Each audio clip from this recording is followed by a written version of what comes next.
அம்பேத்கர் அவருடைய வாழ்க்கை காலத்தில் அவர் பரிநிர்வாணம் அடையும் வரை அவருடைய பல கருத்துக்கள் வெளியிடப்படாமலே இருந்ததை நாம் வருத்தத்துடன் பார்க்கிறோம்.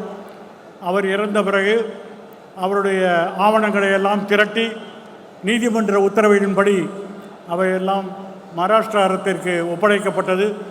மகாராஷ்டிரா அரசு அதையெல்லாம் வாங்கி வைத்துவிட்டு வெளியிடவே இல்லை. அதற்கு பிறகு பலர் அழுத்தம் தந்த பிறகுதான் 1956 கொடுக்கப்பட்ட அந்த ஆவணங்கள் 1988 வெளியிடப்பட்டது. 16 தொகுதிகளை மகாராஷ்டிரா அரசு வெளியிட்டது. அதற்கு பிறகுதான் அம்பேத்கர் அவர்கள் தன்னுடைய வாழ்க்கையிலே இத்தனை எழுத்துக்களை எழுதி குவித்திருக்கிறார்கள் என்பதை பல பேருக்கும் தெரிய வந்தது.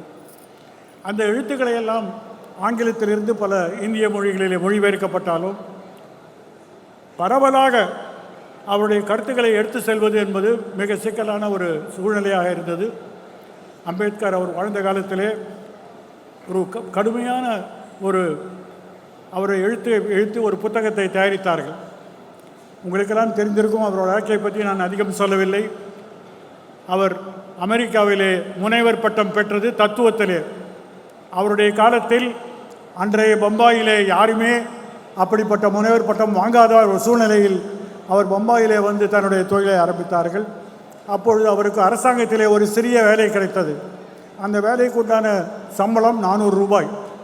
அவர் சொன்னார், இந்த 400 ரூபாய் எனக்கு தேவையில்லை, நான் இந்த வேலையை ஏற்றுக்கொள்ளப் போவதில்லை. பிறகு சில நாட்களிலே அவர் இங்கிலாந்திலே சென்று பாரிஸ்டராக பட்டம் பெற்று திருவழியும் மும்பாயிலே வந்து வக்கீல் தொழில் ஆரம்பித்தார்கள். அப்பொழுது அவருக்கு மாவட்ட நீதிபதி பதவி கொடுக்கப்பட்டது.